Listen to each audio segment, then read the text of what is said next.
J'ai toujours aimé les films d'un cinéaste autrefois apprécié mais aujourd'hui très critiqué, voire détesté pour ses mauvais films. M. Night Shyamalan s'est révélé avec l'exceptionnel Sixième Sens en 1999, année à partir de laquelle il s'est forgé une réputation de cinéaste à suspense avec d'étonnants retournements de situation. Shyamalan écrit et réalise ses films. C'est un cinéaste qui tient à raconter les histoires qu'il veut. Surnommé à l'époque le nouveau Spielberg, il a enchaîné les succès au box-office jusqu'en 2006, où il a commencé, avec le film La jeune fille de l'eau, une descente de sa notoriété qu'il peine en 2017 à faire remonter. Les films de Shyamalan nous invitent à vivre un voyage émotionnel et didactique aux côtés des protagonistes qui vont évoluer en se confrontant à d'intrigants mystères qui finiront par nous être dévoilés. Mais il y semblerait, lorsqu'on y repense, que d'autres mystères plus subtils soient dissimulés dans les films. Et si, derrière ce voile de suspense et de mystère, se cachaient des messages spirituels que le cinéaste nous invite à découvrir? Je parle ici d'une spiritualité non religieuse. Je parle de notre rapport à ce qui nous inspire et ce à quoi nous aspirons. La quête de sens ou d'espoir en sont des exemples de thèmes. La spiritualité est une expérience naturelle de la vie et de ses mystères, dont le but est l'épanouissement de l'être. C'est un éveil de la conscience. Au cinéma, ça peut s'exprimer par l'histoire de personnages qui vont évoluer jusqu'à être plus proches de qui ils sont, des êtres qu'ils aiment, de se libérer de ce qui les retient, jusqu'à retrouver espoir et aller de l'avant. Voici quelques exemples de films marqués de thèmes spirituels.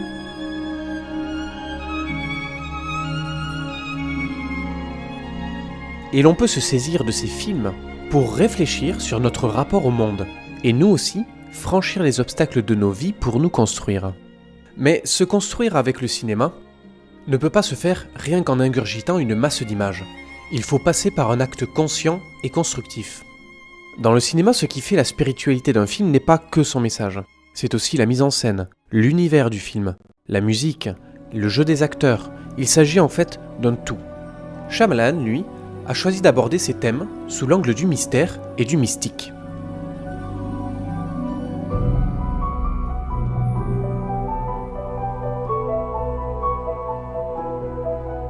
Au départ, Cole cherche des endroits sécurisés pour se protéger de ses peurs. Dès lors qu'il se confronte à son secret en l'abordant différemment, Cole le transforme en force. Il va ainsi mûrir aux côtés des personnes qui lui demandent de l'aide.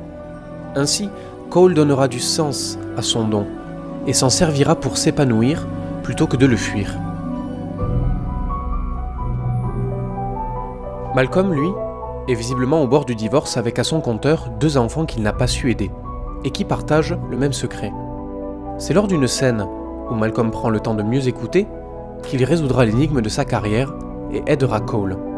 Et en écoutant Cole, Malcolm trouvera l'apaisement dont il avait besoin. Et les protagonistes seront délivrés de leurs souffrances, déchargés de leurs secrets, en route vers la voie de l'épanouissement après toutes les péripéties traversées. Et nous pouvons nous approprier cette histoire en fonction de qui nous sommes et à quels obstacles de notre vie nous sommes en train de faire face.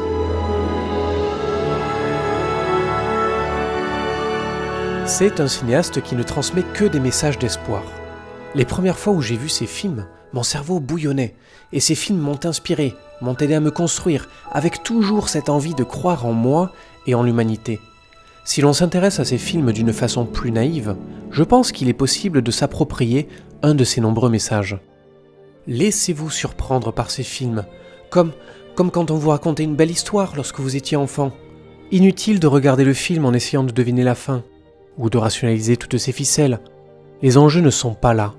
Ils sont justement là où vous ne les attendiez peut-être pas.